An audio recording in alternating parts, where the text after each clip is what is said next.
ओम नमो नारायण। आषाढ़ माह की पूर्णिमा तिथि यानी कि गुरु पूर्णिमा तिथि की अनंत शुभकामनाएं एवं बधाई दोस्तों। आज की यह वीडियो बेहद ही महत्वपूर्ण एवं ज्ञानवर्धक होने वाली है, क्योंकि आज के इस वीडियो में हम जानेंगे कि साल 2025 में पड़ने वाली सर्व पाप नाशिनी एवं सर्व सौभाग्य प्रदायिनी पूर्णिमा किस दिन पड़ने जा रही है, 10 या 11 जुलाई। क्योंकि इस बार एकादशी तिथि को लेकर लोगों के बीच काफी असमंजस की स्थिति बनी हुई है। कोई 10 तो कोई 11 तारीख को पूर्णिमा की सही तारीख बता रहे हैं। ऐसे में हम आपके लिए हर बार की तरह इस बार भी वैदिक दृक समेत अन्य सभी पंचांगों से सही तिथि निकाल कर लाए हैं, जिसे आपको जरूर जानना चाहिए। साथ ही जानेंगे पूर्णिमा का व्रत कब रखना है, व्रत कब और कैसे रखें, व्रत के दौरान किन नियमों का पालन आपको करना है, पितृपूजा कैसे करनी है, पूर्णिमा के दिन किन चीजों को खाना है और कौन सी चीजें भूलकर भी आपको इस दिन नहीं खानी है। साथ ही हम जानेंगे कि इस दिन आपको किन कार्यों को जरूर करना चाहिए और कौन से ऐसे कार्य हैं जो इस दिन आपको भूलकर भी नहीं करने चाहिए। इसलिए दोस्तों, इस वीडियो को शुरू से लेकर अंत तक बिना भगाए पूरा जरूर देखना दोस्तों। वैसे तो हिंदू पंचांग के अनुसार हर माह में एक पूर्णिमा तिथि आती है, जो उस महीने की अंतिम तिथि होती है, जिसके बाद नए माह का प्रारंभ होता है। आषाढ़ माह की पूर्णिमा तिथि के समापन पर सावन माह का आगमन होने जा रहा है, जिस वजह से ये साल की सबसे बड़ी और महत्वपूर्ण पूर्णिमा में से एक मानी जाती है। शास्त्रों के अनुसार गुरु पूर्णिमा के दिन ही वेद व्यास जी का जन्म हुआ था, जिन्हें वेदों का संकलनकर्ता माना जाता है। इसलिए इसे व्यास पूर्णिमा भी कहा जाता है। ये पूर्णिमा तिथि हर एक व्यक्ति को अपने गुरु के प्रति कृतज्ञता व्यक्त करने एवं गुरु का सम्मान करने का अवसर प्रदान करती है। आषाढ़ माह की ये पूर्णिमा तिथि, जिसे समस्त दोषों को हरने वाली पूर्णिमा बताया जाता है। शास्त्रीय मान्यता है कि जो भी व्यक्ति इस एक पूर्णिमा के व्रत को रख लेता है, उसे जीते जी सभी भौतिक सुख सुविधाएं प्राप्त होती हैं एवं व्रत के प्रभाव से, व्रत के पुण्य से ऐसे लोग 84 लाख योनियों में भटकने की जगह सीधे भगवान श्रीमन नारायण के धाम यानी कि बैकुंठ को जाते हैं। इस व्रत की विशेषता बताते हुए कहा गया है कि यदि कोई व्यक्ति किसी कारणवश गुरु पूर्णिमा का व्रत नहीं भी रख सकता है, फिर भी यदि वह बताए गए तरीके से भगवान की पूजा आराधना करता है एवं शास्त्रों में बताया गया सिर्फ यह एक उपाय कर लेता है, तो उसे भगवान श्रीमन नारायण एवं माता लक्ष्मी जी का अद्भुत आशीर्वाद प्राप्त होगा। भक्तों, हमारे शास्त्रों में पूर्णिमा तिथि का महत्व सभी तिथियों में सर्वाधिक बताया गया है। पद्म पुराण के अनुसार यह दिन स्वयं श्री लक्ष्मी नारायण जी को समर्पित माना जाता है और इस दिन पूजा आराधना करना बहुत फलदायी माना जाता है। इसके अलावा गुरु पूर्णिमा पर पवित्र नदियों में स्नान करना और दान करना भी शुभ माना जाता है, जिससे पापों से मुक्ति मिलती है और पुण्य फलों की प्राप्ति होती है। दोस्तों, वीडियो में आगे बढ़ते हैं, लेकिन उससे पहले यदि आप इस पूर्णिमा तिथि पर अपने और अपने संपूर्ण परिवार के ऊपर भगवान श्री हरि विष्णु और माता लक्ष्मी जी की असीम कृपा प्राप्त करना चाहते हैं, तो कमेंट सेक्शन में ओम नमो नारायण लिखकर हमारे चैनल को सब्सक्राइब जरूर कर लें। साथ ही आप अपनी राशि भी कमेंट बॉक्स में जरूर लिख दें, ताकि हम आपको आपकी राशि के अनुसार उपाय बता पाएं, जिसे करके आप अपने जीवन में भगवान श्री हरि विष्णु और माता लक्ष्मी जी की असीम कृपा प्राप्त कर सके। दोस्तों, शास्त्रानुसार आषाढ़ माह पूर्णिमा तिथि भगवान श्रीमन नारायण को प्रसन्न करने की सबसे उत्तम तिथि है। विष्णु पुराण के अनुसार इस दिन से जगत के पालनहार भगवान श्री हरि विष्णु और माता लक्ष्मी जी की विधिवत पूजा अर्चना करने से एवं कुछ विशेष उपाय करने से व्यक्ति को आजीवन कभी भी लक्ष्मी कृपा से वंचित नहीं रहना पड़ेगा। इस दिन गंगा, यमुना, सिंधु, कावेरी जैसी पवित्र नदी या तालाब में स्नान करना अत्यंत ही पुण्यकारी होता है।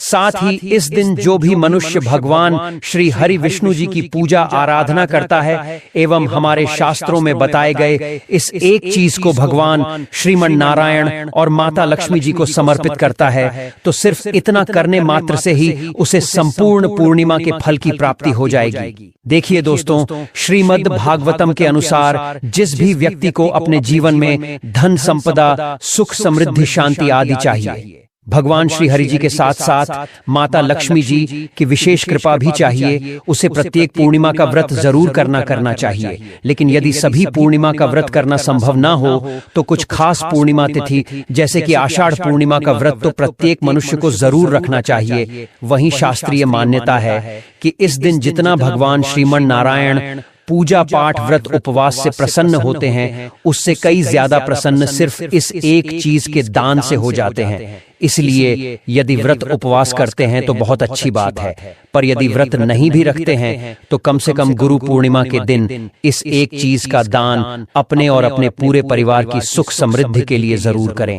आषाढ़ पूर्णिमा या कहें कि गुरु पूर्णिमा तिथि 10 जुलाई को रात 1:36 पर शुरू होगी और यह 11 जुलाई को रात 2:06 पर खत्म होगी। इसलिए गुरु पूर्णिमा 2025 10 जुलाई को मनाई जाएगी। देखिए दोस्तों, इस बार पूर्णिमा तिथि गुरुवार को पड़ने जा रही है और शास्त्रों में ऐसा वर्णित है कि जब कभी भी गुरुवार के दिन पूर्णिमा तिथि पड़े तो आपको शाम के वक्त पीपल के पेड़ के नीचे सरसों तेल का एक दीपक अवश्य प्रज्वलित करना चाहिए। ऐसा करने के व्यक्ति का दुर्भाग्य सौभाग्य में परिवर्तित हो जाता है। साथ ही साथ इस दिन भगवान श्री लक्ष्मी नारायण जी की विधि विवत पूजा अर्चना करके घर में सत्यनारायण भगवान की पूजा अर्चना करने वालों पर आजीवन भगवान श्री लक्ष्मी नारायण जी की कृपा बरसती है। सबसे पहले आपको इस दिन कोशिश यही करनी है कि आप सूर्योदय से पूर्व उठ जाएं। उठकर स्नान आदि कर्मों से निवृत्त होकर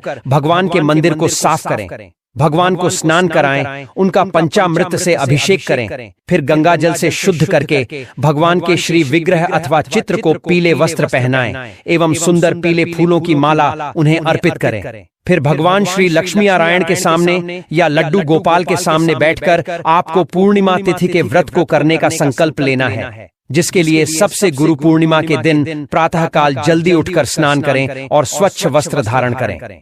इसके बाद घर के पूजा स्थान को साफ करें और भगवान विष्णु की मूर्ति या चित्र को पीले वस्त्र पहनाकर स्थापित करें। अब एक दीपक जलाएं और हाथ में जल फूल या चावल लेकर व्रत का संकल्प करें। ओम विष्णवे नमः। मैं श्रीहरि की कृपा पाने के लिए देवशयनी एकादशी व्रत का संकल्प करती हूँ। हे प्रभु, मुझे यह व्रत श्रद्धा और नियम से पूरा करने की शक्ति दें। अब भगवान विष्णु की पूजा शुरू करें। पहले उन्हें जल, अक्षत, चावल, पीले फूल और तुलसी पत्र अर्पित करें। इसके बाद धूप और घी का दीपक दिखाएं। यदि संभव हो तो पंचामृत से भगवान को स्नान कराएं या केवल गंगा जल छिड़कें। पूजा में पीले फल, मिष्ठान्न और तुलसी के पत्तों के साथ भोग अर्पित करें। इसके बाद भगवान विष्णु के मंत्रों का जाप करें, जैसे ओम नमो भगवते वासुदेवाय। इस मंत्र का 108 बार जप करना विशेष फलदायी माना गया है। आप चाहें तो विष्णु चालीसा या विष्णु सहस्त्र नाम का पाठ भी कर सकते हैं। दिन भर व्रत रखें। यदि आपने निर्जल, फलाहार या एक भुक्त एक समय भोजन का संकल्प लिया है तो उसी अनुसार पालन करें। आपका यह संकल्प पूरा हुआ। अब आपको भगवान को भोग लगाना है और उनकी आरती करनी है। अब आइए जानते हैं गुरु पूर्णिमा की विधिवत पूजा विधि। सुबह उठकर सबसे पहले हाथ में जल लेकर संकल्प लें कि आप इस पूर्णिमा व्रत का पालन पूरी श्रद्धा और नियम से करेंगे। फिर स्नान करें और सूर्य देव को काले तिल डालकर अर्घ्य जरूर अर्पित करें। ऐसा करने से आपको निश्चित तौर से जीवन में चल रही परेशानियों से, मुसीबतों से छुटकारा मिलेगा और आप सफलता की ओर अग्रसर होंगे। रात्रि को भगवान विष्णु का ध्यान करते हुए जागरण करें। भजन, कीर्तन और मंत्र जाप के साथ यह रात्रि भगवान को समर्पित करें। अगले दिन यानी द्वादशी को प्रातः स्नान करें, तुलसी जल चढ़ाएं और भगवान को भोग अर्पित करें। फिर किसी ब्राह्मण या जरूरतमंद को भोजन और यथाशक्ति दान दें। इसके बाद स्वयं पारण करें, अर्थात व्रत समाप्त कर हल्का सात्विक भोजन ग्रहण करें। इस दिन से सावन माह का आरंभ होता है। इन महीनों में विवाह, गृह प्रवेश जैसे मांगलिक कार्य नहीं किए जाते और कई लोग इस दिन से मांसाहार, प्याज, लहसुन आदि का त्याग भी करते हैं। साथ ही इसके इस दिन यानी कि गुरु पूर्णिमा के दिन केवल उपवास और पूजा ही नहीं, पितरों के प्रति कृतज्ञता भी व्यक्त करनी होती है। शाम की गोधली बेला में जब सूर्य अस्त होने को होता है, उस समय एक दीपक जलाकर पितरों का स्मरण करें। किसी पीपल के वृक्ष के नीचे या घर के आंगन में दीपक रखकर यह प्रार्थना करें, हे पितृग, यदि मुझसे पूर्व जन्मों या इस जन्म में कोई गलती हो गई हो तो कृपया क्षमा करें और आशीर्वाद दें कि मैं और मेरा संपूर्ण परिवार निरंतर आसमान की बुलंदियों को छुए। अगर आप किसी नदी, सरोवर या कुंड के पास हैं तो वहीं स्नान करें और सूर्य को अर्घ्य अर्पित करें। यदि आपके पास समय कम हो या नदी जाना संभव ना हो तो घर में स्नान करते समय जल में कुछ बूंदे गंगा जल की मिला लें। इससे भी गंगा स्नान के समान पुण्य प्राप्त होता है। इस दिन का उपवास रखा जाए तो उसका पुण्य हजारों वर्षों की तपस्या के बराबर होता है। यह पूर्णिमा स्वर्ग प्राप्ति का द्वार खोलती है और जीवन की सभी बाधाओं को हरती है। भक्तों, सनातन धर्म में गुरु पूर्णिमा तिथि को सर्व कल्याणकारी और सर्व पाप नाशिनी बताया गया है। यह एक ऐसा दिन होता है जब पूरे भारतवर्ष से श्रद्धालु पवित्र नदियों के तट पर एकत्र होते हैं, स्नान करते हैं, दान करते हैं और पितृकार्य जैसे तर्पण, पिंड दान और श्राद्ध करते हैं। इस दिन प्रयागराज के संगम, हरिद्वार की गंगा, उज्जैन की क्षिप्रा, नासिक की गोदावरी या किसी भी पवित्र नदी में डुबकी लगाकर किए गए स्नान और दान को अत्यंत फलदायी बताया गया है। शास्त्रों में कहा गया है कि इस दिन भगवान विष्णु की विशेष कृपा उनके हर भक्त पर बरसती है जो सच्चे हृदय से व्रत और पूजा करता है। इस पावन दिन की शाम पितरों के नाम पर दीपक जलाना भी एक महत्वपूर्ण परंपरा है। यह दीपक पितरों की आत्मा की शांति के लिए प्रज्वलित किया जाता है।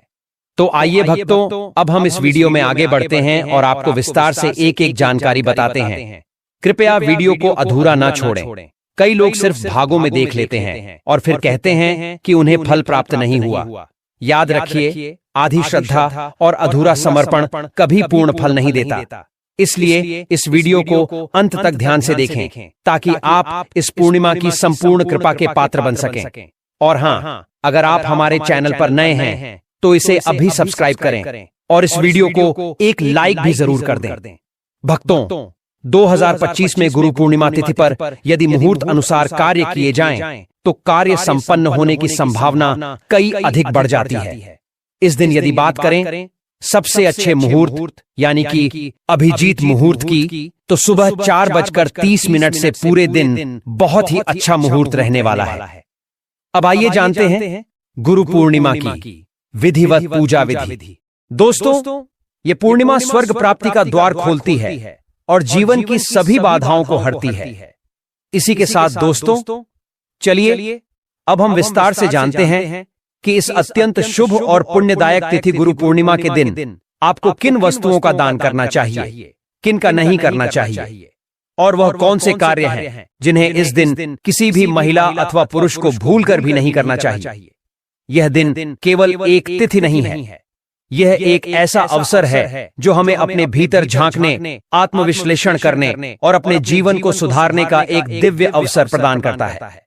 आषाढ़ पूर्णिमा के बारे में पुराणों में उल्लेख मिलता है कि इस दिन यदि व्यक्ति अपनी क्षमता अनुसार दान करता है तो उसके समस्त पाप नष्ट हो जाते हैं और भविष्य में उसे उत्तम लोकों की प्राप्ति होती है।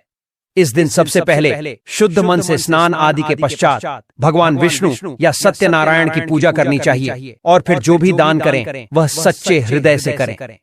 इस दिन जल से भरा हुआ तांबे या मिट्टी का कलश जिसमें शक्कर, सौंफ और सफेद वस्त्र रखे हों किसी ब्राह्मण या जरूरतमंद को दान करना अत्यंत पुण्यदायक माना गया है। इसके अतिरिक्त पंखा, चावल, सत्तू, खांड, गुड़, छाता, चप्पल, मौसमी फल जैसे खरबूजा या आम और शीतल जल से भरी सुराही आदि का दान करने से अद्भुत फल की प्राप्ति होती है। यह वस्तुएं न केवल इस भीषण गर्मी में राहत देती है बल्कि आपके दान का स्वरूप भी सेवा और करुणा में परिवर्तित हो जाता है। अब बात करते हैं उन वस्तुओं की जिनका दान इस दिन वर्जित माना गया है।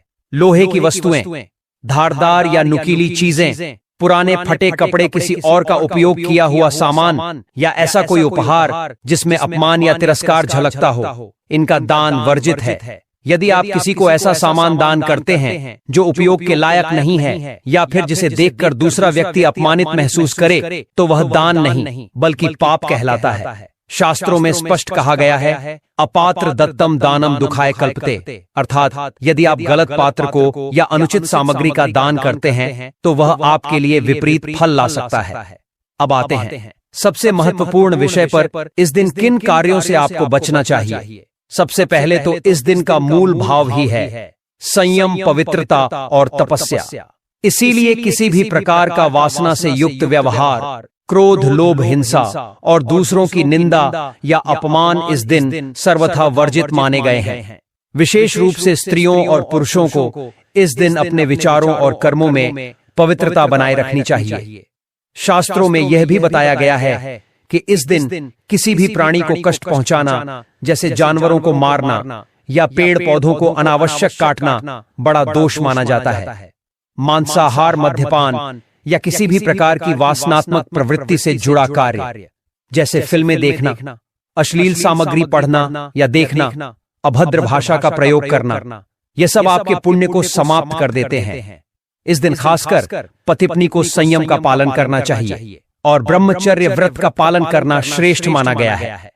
यदि संभव हो तो इस दिन एक समय का सात्विक भोजन करें या फलाहार करें और अधिक से अधिक समय जप, ध्यान, पूजा पाठ में व्यतीत करें। दूसरी गलती, क्रोध और कटुवाणी का प्रयोग। इस दिन अपने व्यवहार में विशेष सावधानी बरतनी चाहिए। अगर आप किसी से झगड़ा करते हैं, अपशब्द बोलते हैं या परिवार में कलह करते हैं तो समझिए कि आपने अपने भाग्य के दरवाजे स्वयं बंद कर लिए। इस दिन यदि कोई कठिन परिस्थिति भी आए तो मौन रहकर शांति और क्षमा का व्रत रखें, क्योंकि इस दिन बोले गए शब्द ब्रह्मांड में गूंजते हैं और वहीं से आपके जीवन की दिशा तय होती है। चौथी गलती, पीपल और तुलसी का अनुचित पूजन। पीपल और तुलसी जैसे पवित्र वृक्षों का इस दिन विशेष पूजन किया जाता है, लेकिन कई लोग दोपहर या संध्या के बाद इन वृक्षों को छूते हैं, जो अत्यंत दोषपूर्ण माना गया है। शास्त्रों में वर्णन है कि दोपहर 12 बजे से शाम 4 बजे तक पीपल में ब्रह्मा जी विश्राम करते हैं और उस समय स्पर्श या पूजा करने से पुण्य की जगह पाप लगता है। इस दिन घर को पूर्ण रूप से साफ रखें, झाड़ू पोछा करके घर को सुव्यवस्थित करें। जूते चप्पल को मंदिर के पास या रसोई में भूलकर भी ना रखें। यदि घर गंदा रहता है, वस्त्र बिखरे रहते हैं, तो देवी लक्ष्मी का प्रवेश रुक जाता है। साफ सुथरे और सुवासित स्थानों पर ही ईश्वरीय शक्तियां वास करती हैं। इस दिन बुजुर्गों, ब्राह्मणों, संतों, गौ माता और बच्चों की सेवा विशेष रूप से करनी चाहिए। यदि किसी ने इस दिन माता पिता, गुरु अथवा वृद्ध जनों का अनादर किया तो लाखों की पूजा भी उन्हें पुण्य नहीं दे सकती। शास्त्र कहते हैं, यस प्रसादा भगवतः प्रसाद, यस अप्रसादान कुतोप लाभ, अर्थात बड़ों की प्रसन्नता से ही भगवान प्रसन्न होते हैं। अगली बड़ी गलती, झूठ बोलना, चुगली करना और छल करना। गुरु पूर्णिमा के दिन मन, वचन और कर्म से शुद्ध रहना अत्यावश्यक है। झूठ, धोखा, चुगली या किसी का अपमान, यह सभी पाप उसी दिन फलित होते हैं।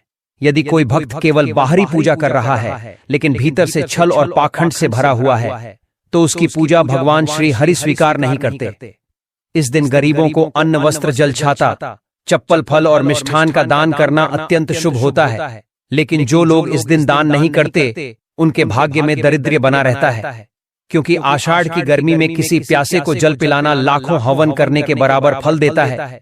इसके अलावा गुरु पूर्णिमा के दिन किसी भी मनुष्य को मांसाहार का सेवन भूलकर भी नहीं करना चाहिए। साथ ही साथ इस दिन मदिरापान करने से भी बचना चाहिए। हो सकता है कि आप यह बात जानते होंगे, लेकिन दोस्तों 99% हिंदू भाई बहनों को यह नहीं पता है कि इस पूर्णिमा के दिन यदि आप व्रत करते हैं तो अच्छी बात है, पर यदि व्रत किसी कारणवश नहीं भी कर पाते हो या घर में कोई ऐसे सदस्य हैं जो व्रत नहीं रख सकते हैं तो उन्हें भूलकर भी इस दिन बैंगन की सब्जी, मसूर की दाल, मूली, प्याज, लहसुन, शलजम, गोभी और सेम का सेवन नहीं करना चाहिए, क्योंकि दोस्तों पूर्णिमा तिथि, विशेषकर गुरु पूर्णिमा तिथि में इन सभी चीजों को खाना इनमें तमोगुण होने के कारण मांस को खाने के बराबर है। शास्त्रानुसार इस दिन तो आपको इन सभी चीजों को खाना तो दूर, स्पर्श भी नहीं करना चाहिए। इसीलिए दोस्तों पूर्णिमा के दिन आप या आपके परिवार के कोई भी सदस्य व्रत रखें या ना रखें, पर इन सभी चीजों का सेवन न करें।